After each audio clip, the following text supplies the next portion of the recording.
नमस्कार, स्वागत है आप सभी का। मैं हूं आपके साथ शाफनी पटनायक। बुलेटिन की शुरुआत करेंगे। मुख्यमंत्री पुष्कर सिंह धामी ने पौड़ी स्थित रावत गांव के होम स्टे में रात्रि विश्राम करने के बाद सोमवार सुबह रावत गांव का भ्रमण किया। इस अवसर पर उन्होंने ग्रामवासियों से मुलाकात कर उनका हालचाल जाना, साथ ही गांव के विकास से संबंधित लोगों की राय ली। वहीं गांव में मौजूद पूर्व सैनिकों ने अपने अनुभवों को मुख्यमंत्री से साझा किया। मुख्यमंत्री धामी ने कहा कि गांव में ही हमारे राज्य की आत्मा बसी है। ग्राम सभाओं के विकास से ही देश का विकास संभव है।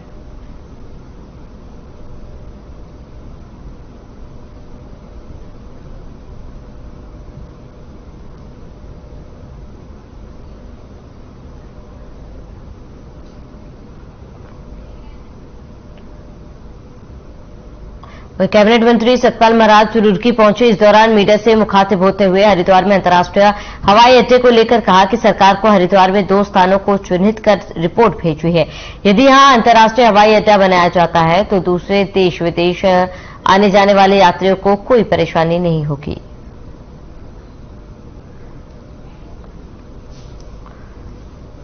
तो रुड़की पहुंचे मंत्री सतपाल महाराज, अंतर्राष्ट्रीय हवाई अड्डे को लेकर उन्होंने रिपोर्ट की बात कही है और रुड़की पहुंचे मंत्री सतपाल महाराज। अंतर्राष्ट्रीय हवाई अड्डे को लेकर उन्होंने अपना बयान दिया है।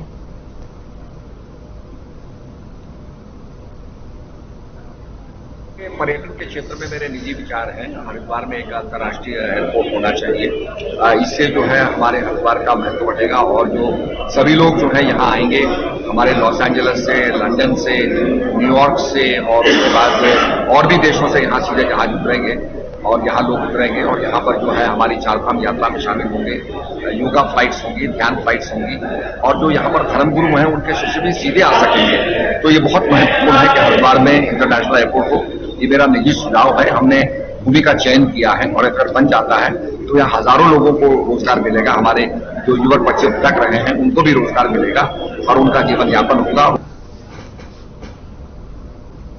खबर चमोली से। यहां सरस्वती शिशु विद्या मंदिर नारायण बक्कड़ का वार्षिकोत्सव धूमधाम से मनाया गया। इस अवसर पर वार्षिकोत्सव के कार्यक्रमों की शुरुआत और बतौर मुख्य अतिथि पूर्व विधायक मुन्नी देवी शाह, विधायक प्रतिनिधि दलीप सिंह नेगी और ब्लॉक प्रमुख यशपाल नेगी ने दीप प्रज्वलित कर किया। इससे पहले पूर्व विधायक शाह ने अपने विधायक निधि से निर्मित किए गए 2 कक्षा का लोकार्पण किया, जहां उन्होंने कहा विद्या भारती के संचालन में चल रहे सरस्वती शिशु मंदिर अच्छी शिक्षा देने के साथ साथ बच्चों को संस्कारवान भी बनाते हैं। सभी जितने भी आगंतुक मेहमान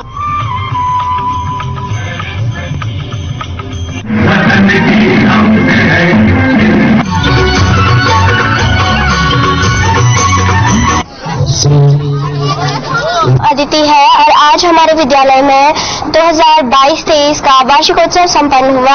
मुझे इस बात की बहुत खुशी है क्योंकि यह हमारा अंतिम वार्षिकोत्सव है, क्योंकि हम अब इस विद्यालय से दूसरे विद्यालय में जाएंगे और वहां भी बहुत तरक्की करेंगे। इस पूरे वार्षिकोत्सव में हमारे आचार्य एवं आचार्य बहनों, आचार्य बंधुओं का हमें बहुत सहयोग है। हमने यहाँ लोक नाच और बहुत सारे ऐसे नाच किए जो कि हमारे उत्तराखंड की संस्कृति से जुड़े हुए थे। हमने यहाँ झुमेलो, माँ नंदा का नाच किया। धन्यवाद। आज हमारे विद्यालय सरस्वती शिशु विद्या मंदिर में 2022-23 का वार्षिकोत्सव संपन्न हुआ, जिसमें सभी बड़े छोटे भैया बहनों ने अपना प्रतिभाग लिया।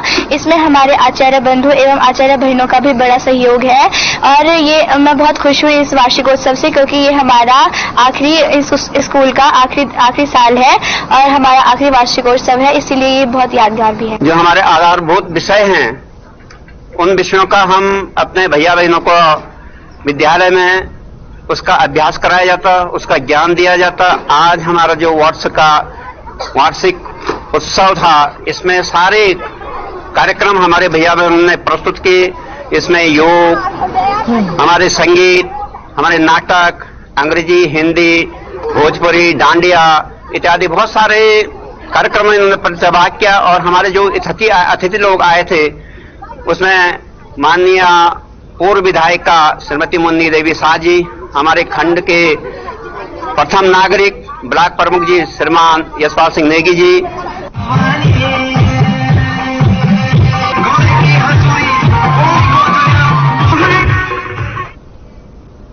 उत्तराखंड में बेरोजगार संघ का भारी विरोध के बावजूद पटवारी लेखपाल भर्ती परीक्षा कड़ी सुरक्षा के बीच संपन्न हुई है। परीक्षा को लेकर प्रशासन द्वारा पौड़ी जिले के 3 शहरों में 40 परीक्षा केंद्र बनाए गए। वहीं परीक्षा को शांतिपूर्ण ढंग से संपन्न कराया गया। कोटद्वार से परीक्षा देकर निःशुल्क बस से श्रीनगर लौट रहे युवाओं को देर शाम को पौड़ी बस अड्डे पर ही छोड़ दिया गया, जिस पर गंतव्य वापसी को लेकर पौड़ी बस अड्डे पर भटक रहे परीक्षा देकर लौट रहे युवाओं ने कड़ी नाराजगी जताई। इस दौरान पत्रकार भगवान सिंह की ओर से जिला प्रशासन को जानकारी दी गई, जिसके बाद जिलाधिकारी डॉक्टर आशीष चौहान ने तत्काल आरटीओ अनीता चंद को अभ्यर्थियों को घर वापसी को लेकर व्यवस्था करने के निर्देश दिए।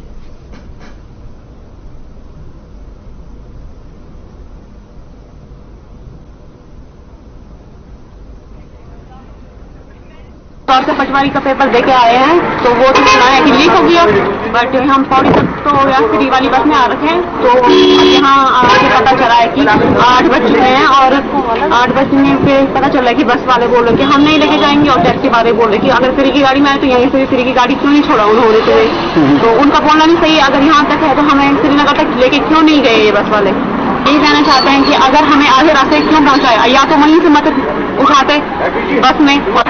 आज मुख्यमंत्री का प्रोग्राम भी था तो हम सब उसमें हुए थे, लेकिन जैसे ही डीएम साहब की तरफ से आरटीओ मैडम अनीता चंद को इन्फॉर्म हुआ, उन्होंने तत्काल मुझे सूचना दी। तो तत्काल हमें सूचना दी तो जो हमारे सारा स्टाफ जो जा चुका था, सारा स्टाफ इकट्ठा हुआ और इकट्ठा होने के बाद एकदम से हम लोगों ने जितने भी हमारे यूनियन थे, जितने भी कॉन्ट्रैक्ट थे, बसों से सबसे संपर्क करने का प्रयास किया और हम स्वयं करा गए। तो हमने 2 बसों का 2 गाड़ियों का इंतजाम कर दिया था। यहाँ पर कुल 17 बच्चे थे और 2 लाख हमारे पास थी। तो प्रशासन के पौड़ी प्रशासन के लिए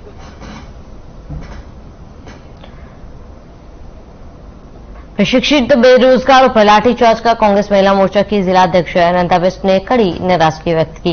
प्रदेश सरकार से इस्तीफा देने की मांग की। जिलाध्यक्ष नंदा बिष्ट ने कहा कि बेरोजगारों को रोजगार देने के नाम पर बीजेपी सरकार की लाठी दे रही है। प्रदेश का युवा रोजगार के लिए दर ठोकरे खा रहा है और लगातार पेपर लीक होने के साथ ही रोजगार के नाम पर भ्रष्टाचार फैलाया जा रहा है। भर्ती घोटाले की जब तक सीबीआई जांच नहीं होती है तब तक कांग्रेस चुप नहीं बैठेगी।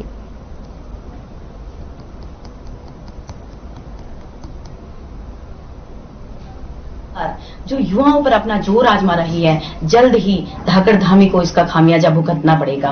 और जो लाठी डंडों से बेरोजगारों पर लाठी डंडे भांजने का काम कर रहे हैं, खून करवाने का जो काम कर रही है सरकार और जेल भेजने का काम कर रहे हैं हाकम जैसे एक सरकार सहयोगी मानकर उसको बेल देने का काम कर रही है। उसके साथ साथ सरकार को सोचना चाहिए, जिस प्रकार से युवा आज सीबीआई और निष्पक्ष जांच के लिए बैठे हैं और उनको जो चोटिल युवा ठीक होने तक और जो निष्पक्ष जब तक जांच नहीं होती है और सरकार वादा नहीं करती है कि निष्पक्ष जांच होगा और निष्पक्ष जांच के बाद पेपर भी अगर होते हैं और वो सरकार जिम्मेदारी ले कि सर पेपर होते हैं और उसके बाद पेपरों के बाद बच्चे अपने विश्वास के साथ पेपर देके निकलेंगे, तो उसके साथ साथ मैं कहना चाहती हूं अगली डेट उसके बाद ही निकालें। लश्कर में इन दिनों फर्जी पत्रकारिता जोरों शोरों से है। कुछ लोगों ने पत्रकारिता को पैसा कमाने का जरिया बना दिया। बता दें, लश्कर में एक वरिष्ठ पत्रकार की खबरें चोरी कर ली, जिसे कॉपीराइट अधिनियम और धारा 420 के तहत उच्च न्यायालय के अधिवक्ता ने नोटिस जारी किया था, जिस कार्रवाई से चिढ़कर युवक ने क्षेत्र के पत्रकार को बदनाम करने के लिए निकाय विभाग के अधिशासी अधिकारी को भटकाते हुए बयान लिया और इस बयान को सोशल मीडिया पर बिना किसी तथ्य के वायरल कर दिया।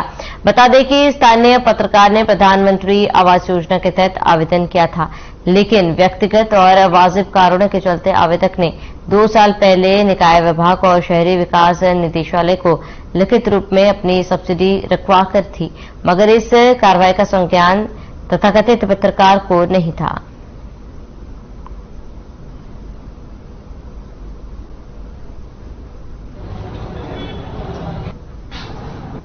देखिए, इसमें ऐसा है, हमें भी ऐसी जानकारी मिली है कि कुछ फर्जी पत्रकार और इलेक्ट्रॉनिक मीडिया के व्यक्ति हमारी कचहरी में घूम रहे हैं और उसकी हम पूरी जानकारी ले रहे हैं और हम सूचना भी मांगेंगे और सूचना में हमें पता लग जाएगा कि कौन इसमें फर्जी पत्रकार है और कौन असली है।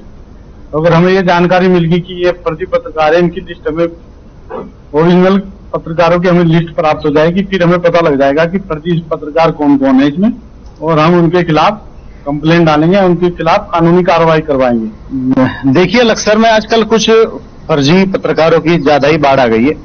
प्रेस क्लब के पास भी इसकी सूचनाएं लगातार हमें मिल रही हैं, और मैं तो इतना कहना चाहूंगा कि मैं इसके लिए एक शासन को भी एक चिट्ठी भेज रहा हूं कि ऐसे पत्रकारों की जांच कराई जाए जो हाथ में आईडी ले लगातार घूम रहे हैं और धमकी उगाई कर रहे हैं।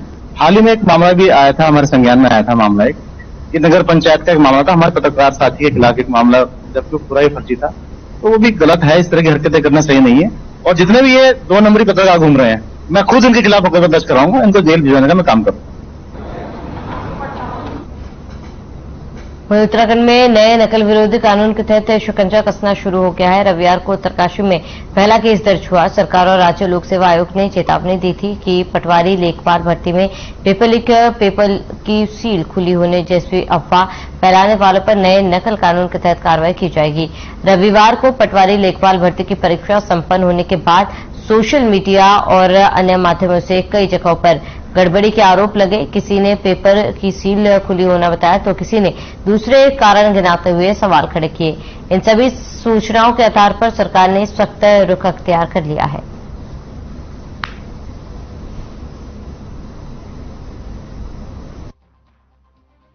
आज पटवारी लेखपाल की परीक्षा शांतिपूर्ण तरीके से संपन्न हुई है और 1 लाख से भी अधिक परीक्षार्थियों ने विभिन्न स्थानों से आकर, देश भर से आकर अपने परीक्षा में भाग लिया है। परीक्षा शांतिपूर्ण हुई है, पारदर्शी तरीके से हुई है। नकल विरोधी जो अध्यादेश है वो प्रदेश के अंदर लागू हो गया है और आज की जो पटवारी भर्ती परीक्षा थी यह भी नकल अध्यादेश से आच्छादित थी। और आगे जितनी भी परीक्षाएं जो भविष्य में होने वाली हैं वो सब कैलेंडर के अनुरूप होंगी। कैलेंडर जारी हो गया है और सभी नकल अध्यादेश से आच्छादित होंगी। सख्त नकल अध्यादेश पूरे भारत का हमने बनाया है।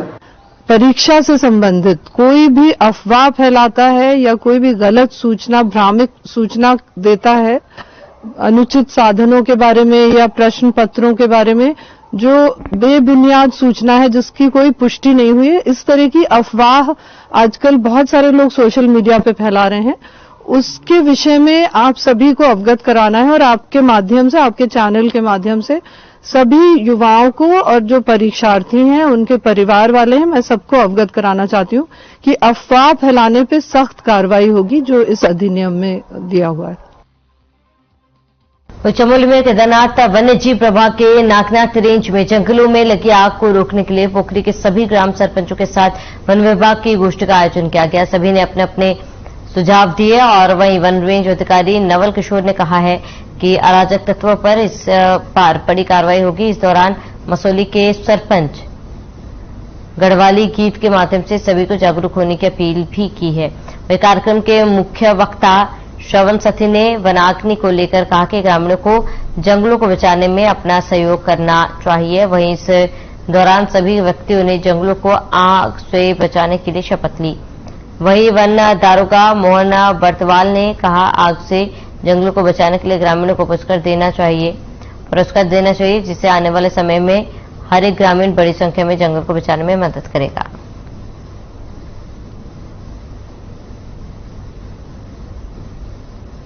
नागनाथ वाले यहाँ पे आए गए, पूरे ब्लॉक के लोग आ रखे हैं और पूरे महिला आ रखी है और पूरे सरपंच लोग आ रखे हैं। इनने एक संदेश दिया है कि भाई जंगल में आग लगनी चाहिए। इसमें सहयोग में आप लोग, ग्राम सभा के लोग, सरपंच लोग, महिला मंगल दल और अन्य लोग जो भी मतलब सहयोग देना चाहिए तो सहयोग देना चाहिए। इन लोगों ने घर घर जाके, गांव जाके पूरे एक संदेश दे रहे हैं और प्रत्येक घर में, प्रत्येक गांव में मतलब बैठक करा रहे हैं कि जैसे मतलब अग्नि खतरा न बने और जैसे मतलब जो आजकल खेती बाड़ी करने में आग न लगे, प्रति महिला को सहयोग दिया। और हमारा मतलब यहाँ पे रेंजर द्वारा ये प्रत्येक ग्राम सभा के अंदर एक मतलब रैली करी जा रही है जिससे मतलब वन को मतलब आग से बचा सके। कहना है कि सरपंच गाँव में जो तुम्हारे वो है जो लगे हुए जंगल है, वो तुम्हारे अपने निजी जंगल है या सिविल भूमि है, उनसे आग जंगलों में न जान पाए। फायर की गोष्ठी की तैयारी, इसमें जैसे कि जनप्रतिनिधि लोग, सरपंच के अलावा पार्षद, प्रधानगण, कई संस्थाएं, महिला मंगल दल, ये लोग उपस्थित थे। इनको हम गांव-गांव तक संदेश देना चाहते हैं कि आग न लगाए, जिससे हमारा जल जीवन सुरक्षित रह सके। मैं अपने वन क्षेत्राधिकारी नागनाथ आदरणीय नेगी जी का मैं हार्दिक स्वागत करता हूं कि आपने इस वनाग्नि सुरक्षा गोष्ठी में हमको आमंत्रित किया है और यहाँ पे आकर के हमने काफी कुछ सीखने का प्रयास किया है। और मेरा सभी लोगों से यही निवेदन है कि जंगलों को बचाना है और हम अपने जो खेतों में हम जो अपने आड़े वगैरह फूकने का काम करते हैं उसको सावधानी पूर्वक फूकना है कि जो कि वो वनों तक न पहुंचे।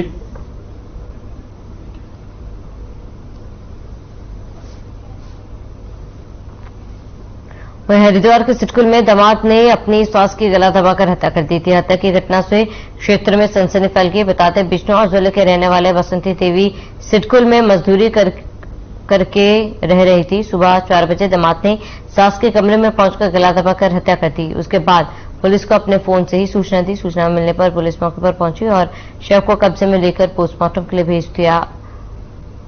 वहीं आरोपी युवक को भी गिरफ्तार कर पूछताछ कर रही है।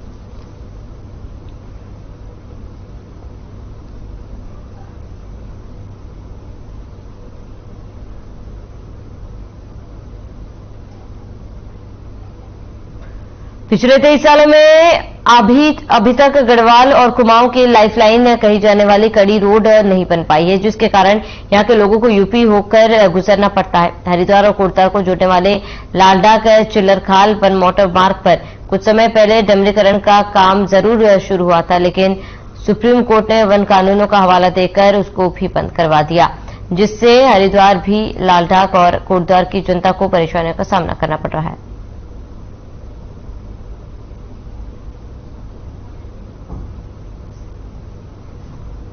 सड़क के लिए, लेकिन हमारी प्रदेश सरकार इसकी पैरवी नहीं कर पाई। सुनाई दिया है कि सुप्रीम कोर्ट ने इस पर रोक लगा दी। अगर हमारे मुख्यमंत्री जी 5 सांसद अगर ढंग के होते तो इस सड़क को प्राथमिकता से लेते, और हम भी बूढ़े हो गए, हमारी माँ बाप भी यहाँ से गुजर गए, लेकिन अभी तक सड़क जस की तस है। सरकारी ही जिम्मेदार है, क्योंकि इन्होंने पैरवी नहीं करी है। यदि सरकार पैरवी करती तो ये मामला इस प्रकार से नहीं उलझता। सरकार इस रोड को बनाने के लिए पक्ष में नहीं, क्योंकि उत्तराखंड में जितनी भी रोडें बनी हुई हैं सब वनों के अधीन ही है। ये कोई नई रोड नहीं है जो वनों के अंतर्गत नहीं है। ये रोड 1974 में डामरीकरण हो चुकी है। इसमें ज्वाइंट सर्वे भी हो चुका है सभी विभागों का, और वो रिपोर्ट हमारे पास है भी।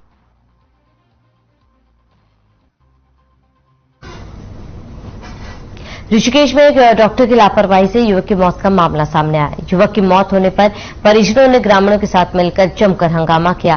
फिलहाल पुलिस ने शव कब्जे में ले लिया है। वहीं ग्रामीण घटना के बाद से उत्तेजित है। सुरक्षा की दृष्टि से पुलिस 2 अस्पतालों के बाहर तैनात है। रविवार की दोपहर तिलक रोड स्थित डॉक्टर कोहली हॉस्पिटल में श्यामपुर के कुछ ग्रामीण पहुंचे। उन्होंने जमकर हंगामा किया। सूचना मिलते ही पुलिस भी मौके पर पहुंची। जानकारी मिली कि श्यामपुर में रहने वाला एक 25 वर्षीय सचिन राणा की मौत हो गई है, जिसकी मौत का जिम्मेदार ग्रामीण डॉक्टर कौशल को ठहराए जा रहे हैं। सचिन राणा के पिता महावीर सिंह राणा ने बताया कि 10 फरवरी को पथरी की शिकायत होने पर सचिन को देहरादून रोड स्थित डॉक्टर कौशल के क्लिनिक में उपचार के लिए भर्ती करवाया गया था। 11 फरवरी को पथरी का ऑपरेशन हुआ, जिसके बाद से लगातार सचिन की तबीयत बिगड़ती गई। आरोप लगाया गया कि आज तबीयत ज्यादा बिगड़ने पर डॉक्टर कौशल ने सचिन को एक इंजेक्शन लगाया, जिसके बाद वह बेहोश हो गया था। हालत बिगड़ती देख डॉक्टर कौशल ने किडनी फंक्शन नहीं होने की बात कहकर सचिन को डॉक्टर कोहली हॉस्पिटल के लिए रेफर कर दिया। परिजन सचिन को लेकर कोहली हॉस्पिटल पहुंचे। डॉक्टर ने जांच के बाद युवक को मृत घोषित कर दिया, जिसके बाद परिजन भड़क गए और उन्होंने हॉस्पिटल में जमकर हंगामा किया। सूचना मिलते कोतवाली से पुलिस मौके पर पहुंची। कई राजनीतिक नेता भी मामले की जानकारी लेकर वहां पर पहुंचे। वहीं एक और पीड़ित के परिजनों ने डॉक्टर के क्लिनिक के बाहर नारेबाजी शुरू कर दी।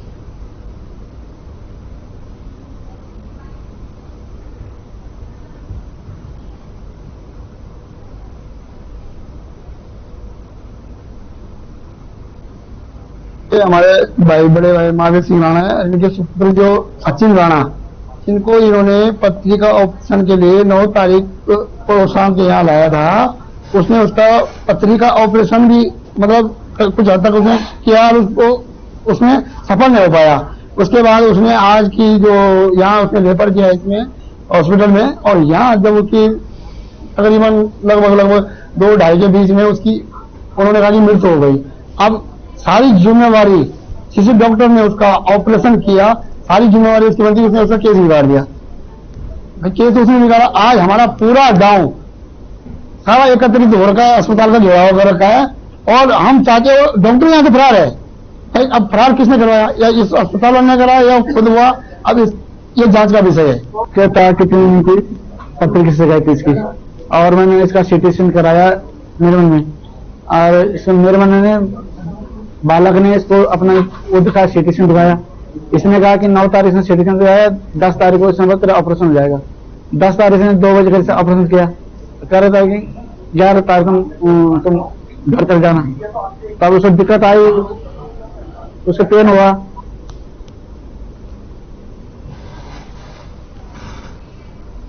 अल्मोड़ा जिले के विकासखंड सेल्ट के राजकीय प्राथमिक विद्यालय तोलियो के प्रधानाध्यापक मोहन चंद्र सिंह कड़ाकोटी बच्चों को पढ़ाते पढ़ाते सो गए, जिसका वीडियो सोशल मीडिया पर जमकर वायरल हो रहा है।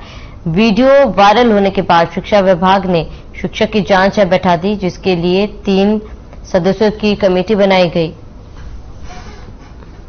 जांच कमेटी में राजकीय इंटर कॉलेज नेवल गांव के प्रधानाचार्य मोहम्मद यास्मीन, राजकीय इंटर कॉलेज तोलियो के प्रधानाचार्य सुनील चौहान और सीआरसी अड्डा कुबेर राम को जांच अधिकारी नियुक्त किया गया है।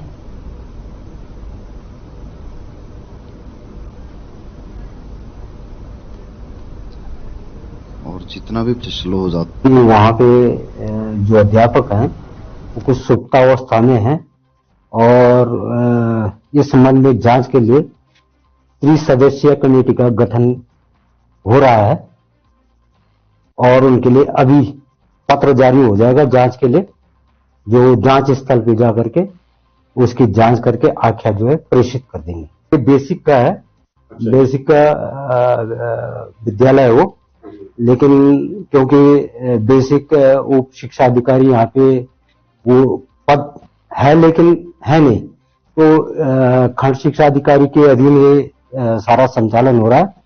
तो उनका निर्देश है, क्योंकि आजकल वो अवकाश पर है, तो उन्होंने निर्देशित किया है कि इसमें तत्काल प्रभाव से जो है कार्यवाही कर दी जाए। ये हाल है हमारे प्राथमिक पाठशाला तोलियों के। गुरुजी नींद ले रहे हैं।